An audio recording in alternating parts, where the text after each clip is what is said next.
अस्सलाम वालेकुम एवरीवन। आज हम जो welcome back to my channel squad 3। आज हम जो टॉपिक पढ़ने जा रहे हैं वो है बायोकेमिस्ट्री 2 की बुक से, जिसका नाम है ग्लाइकोलाइसिस। इस टॉपिक के अंदर हम इसके कंप्लीट स्टेप्स के बारे में पढ़ेंगे। सबसे पहले तो आपको पता होना चाहिए कि glycolysis two words glyco and lysis से मिलकर बना है। ग्लाइको का मतलब ग्लूकोज होता है और लाइसिस का मतलब होता है स्प्लिट इनटू टू। ग्लाइकोलाइसिस में होता क्या है? ग्लाइकोलाइसिस में एक ग्लूकोज का मॉलिक्यूल कन्वर्ट होता है टू पायरुवेट के मॉलिक्यूल्स के अंदर। इसके टोटल 10 स्टेप्स इसके अंदर इंक्लूड होते हैं, जिसके अंदर 7 जो है वो रिवर्सिबल होते हैं और 3 इरिवर्सिबल होते हैं। जो 3 इरिवर्सिबल होते हैं वो कौन कौन से होते हैं? Step number 1, step 3 and step 10।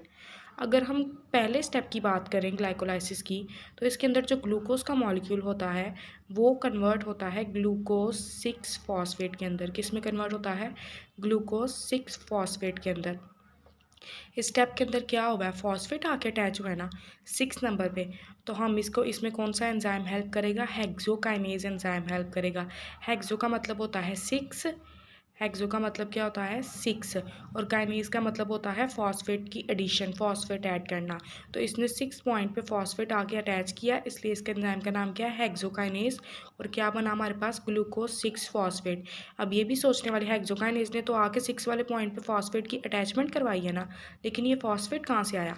यहाँ पे ये देखें, एटीपी कन्वर्ट हुआ एडीपी में, एडिनोसिन ट्राईफॉस्फेट एडिनोसिन डाईफॉस्फेट में कन्वर्ट हुआ। यहाँ से जो एक फॉस्फेट रिलीज हुआ है वो आके यहाँ पे अटैच हुआ है और उसने ग्लूकोज 6 फॉस्फेट की फॉर्मेशन की है। इसके अंदर फॉस्फेट आके अटैच हुआ है, इसलिए इस रिएक्शन को नाम हम देंगे phosphorylation reaction, phosphorylation reaction. Second step अगर हम देखें तो ग्लूकोज 6 फॉस्फेट हमारा फ्रुक्टोज 6 फॉस्फेट में चेंज हो गया। अब इन दोनों में देखें, ग्लूकोज और फ्रुक्टोज दो ही चीज़ों की चेंजेस है ना। अगर हम देखें तो ग्लूकोज और फ्रुक्टोज एक दूसरे के आइसोमर्स नहीं है। आइसोमर्स क्या होते हैं? जिनके मॉलिक्यूलर फार्मूला सेम होता है लेकिन स्ट्रक्चरल फार्मूला डिफरेंट होता है। ये दोनों एक दूसरे के आइसोमर्स हैं, दोनों में फॉस्फेट है, 6th पोजीशन पे हैं। तो यहाँ पे कौन सा एंजाइम आएगा? फॉस्फोहेक्सोज आइसोमरेज। फॉस्फो का मतलब फॉस्फेट, हेक्सोज का मतलब 6 पॉइंट पे, और आइसोमरेज दोनों एक दूसरे के आइसोमर्स हैं। फॉस्फोहेक्सोज आइसोमरेज आएगा, हेल्प करेगा ग्लूकोज 6 फॉस्फेट को ग्लूकोज फ्रुक्टोज 6 फॉस्फेट में चेंज करेगा। और इस स्टेप को हम, इस रिएक्शन को कहेंगे आइसोमराइजेशन रिएक्शन, क्योंकि इसमें आइसोमर्स की आइसोमराइजेशन रिएक्शन, क्योंकि आइसोमर्स यहाँ पे फॉर्म हुए हैं। अगर हम नेक्स्ट थर्ड स्टेप देखें तो fructose 6 phosphate next fructose 1,6 bis phosphate में चेंज हो जाएगा। कौन सा एंजाइम हेल्प करेगा? फॉस्फो फ्रुक्टोकाइनेज 1 यहाँ पे हेल्प करेगा फ्रुक्टोज को 1,6 बिस फॉस्फेट में चेंज करने में। पहले तो फॉस्फेट सिर्फ 6 पोजीशन पे था ना, अब फॉस्फेट आके 1 में फर्स्ट वाली पोजीशन पे भी अटैच हो गया है, तो वो 2 फॉस्फेट हो गए ना, तो बिस फॉस्फेट हमने लगा दिया। अब ये काइनेज का काम क्या होता है? फॉस्फेट को लाके अटैच करवाना। काइनेज तो इसलिए लगा दिया, फॉस्फो फ्रुक्टो के साथ हो रहा है, फॉस्फो फ्रुक्टोकाइनेज 1 पीएफ के 1 इसको हम कहते हैं। और यहाँ पे भी वही फॉस्फेट कहाँ से आया? एटीपी एडीपी में कन्वर्ट हुआ है, जो फॉस्फेटिक निकला था वो आके इसके साथ अटैच हो गया, और इस रिएक्शन को भी हम फॉस्फोराइलेशन रिएक्शन कहेंगे। ये जो थर्ड स्टेप होता है ना, ये बेसिकली पैथवे डिटरमाइनिंग स्टेप होता है। ये हमें बताता है कि हमारा पैथवे किस तरफ जाएगा। अब अगर हम फोर्थ स्टेप की बात करें तो फ्रुक्टोज 1,6 बिस फॉस्फेट जो है वो glyceraldehyde 3 phosphate plus dihydroxy acetone phosphate में चेंज हो जाएगा। ये ब्रेक डाउन करेगा, अपनी एल्डोलेज आके इसकी ब्रेक डाउन करवाएगा और 2 मॉलिक्यूल्स में ग्लिसरल्डिहाइड 3 फॉस्फेट और डाईहाइड्रोक्सी एसीटोन फॉस्फेट में इसको चेंज कर देगा। और इस रिएक्शन को हम नाम देते हैं रिवर्स एल्डोल कंडेंसेशन या क्लेवेज का नाम देते हैं। नेक्स्ट हम देखें तो जो पीछे हमारे पास ग्लिसरल्डिहाइड फॉस्फेट और डाईहाइड्रोक्सी एसीटोन फॉस्फेट बना है, उसमें से हमने डाईहाइड्रोक्सी एसीटोन फॉस्फेट को लिया है, उसको कन्वर्ट कर दिया ग्लिसरल्डिहाइड 3 फॉस्फेट के अंदर। कौन सा एंजाइम इसको कर रहा है कन्वर्ट? Triose phosphatase isomerase. कौन सा एंजाइम है? Triose phosphate isomerase. ये दोनों एक दूसरे के आइसोमर है, इसलिए ये जो है ना आइसोमरेज एंजाइम यहाँ पे आया, तो ये आइसोमराइजेशन रिएक्शन हो गया। अब देखें तो फर्स्ट 5 जो स्टेप्स होते हैं ना ग्लाइकोलाइसिस के, उसमें एनर्जी क्या होती है? स्पेंड होती है, और बाकी के जो 5 है उनके अंदर एनर्जी क्या होती है? गेन होती है, एनर्जी हम हासिल करते हैं। अब अगर हम 6th वाला स्टेप देखें तो यहाँ पे ग्लिसरल्डिहाइड 3 फॉस्फेट हमारे पास बना था ना, तो ग्लिसरल्डिहाइड 3 फॉस्फेट जो है वो कन्वर्ट हो जाएगा 1,3 बिस फॉस्फोग्लिसरेट के अंदर। ये देखें, यहाँ पे 3 वाले पॉइंट पे था, हमने एक और फॉस्फेट अटैच कर दिया जैसे पीछे हमने किया था। 1 वाले पॉइंट पे भी 1,3 हो जाएगा, तो बिस फॉस्फेट, बिस मीन्स 2, और ग्लिसरैल्डिहाइड जो है ना वो ग्लिसरेट में चेंज हो जाएगा। यहाँ पे एनर्जी जो है ना NAD की फॉर्म में होगी, NAD NADH2 की फॉर्म में चेंज हो जाएगा। यहाँ पे हाइड्रोजन, चूँकि यहाँ पे दो हमारे पास ग्लिसरैल्डिहाइड 3 फॉस्फेट यहाँ पे भी था, फोर्थ वाले स्टेप के लास्ट पे भी हमारे पास 2 ग्लिसरैल्डिहाइड 3 फॉस्फेट थे, इसलिए यहाँ से फर्दर जो भी काउंट करेंगे ना वो हमारे पास 2 मॉलिक्यूल्स होंगे, लेकिन हम उसे लिखेंगे एक में।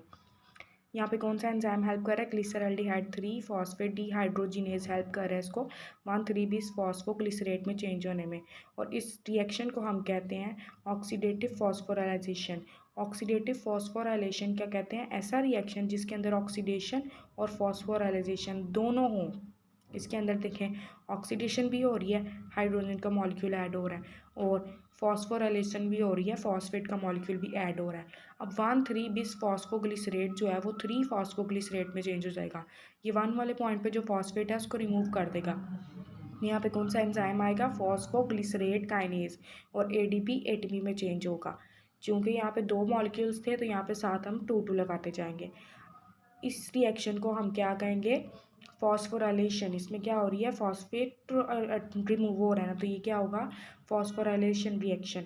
अब 3 फॉस्फोग्लिसरेट जो है वो 2 फॉस्फोग्लिसरेट में चेंज हो जाएगा। फॉस्फोग्लिसरेट म्यूटेज एंजाइम है, उसकी हेल्प से। अब ये म्यूटेज का क्या मतलब? म्यूटेज एक कौन सा एंजाइम होता है? ऐसा एंजाइम जो एक ही मॉलिक्यूल के अंदर किसी भी ग्रुप की पोजीशन को चेंज करे। जैसे यहाँ पे 3 फॉस्फोग्लिसरेट था ना, वो 2 वाले पॉइंट पे आ गया, वो चेंज नहीं हुआ, वो सिर्फ उसने सिर्फ अपनी जगह चेंज की है।